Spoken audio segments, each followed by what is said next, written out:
it has been included in the last official data of Italy. I mean, last week we had the official new report by the Minister of Treasury and Finance, and we see that even the last budget law, approved by the end of August, is just an increase in taxes, going toward a zero deficit in 2013, but still financing increase of current account expenditure and cutting in investments. So the effect of the budget law is to reduce growth perspective. And if you go within the data that now are official data by the Italian government, you can see that it's not so sure to have the zero deficit in 2013.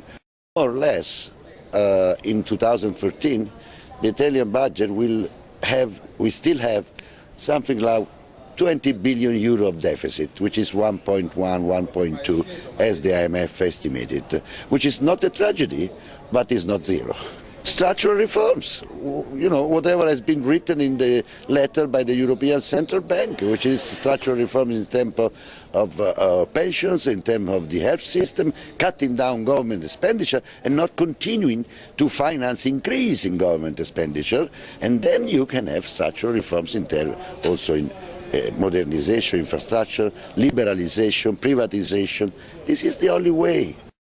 The real final question is, what kind of government can implement as soon as possible that kind of structural reform that we need, not just because the crisis, but we need since 10 years ago, and now are much more needed because the crisis is much more urgent. The point is that Mr. Draghi must to behave stronger than a German.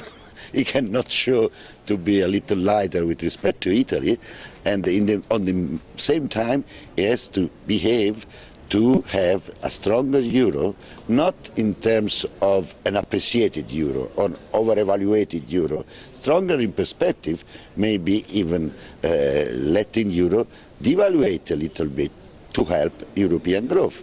But it's a big issue, because Mr. Draghi cannot be lighter than Trichet.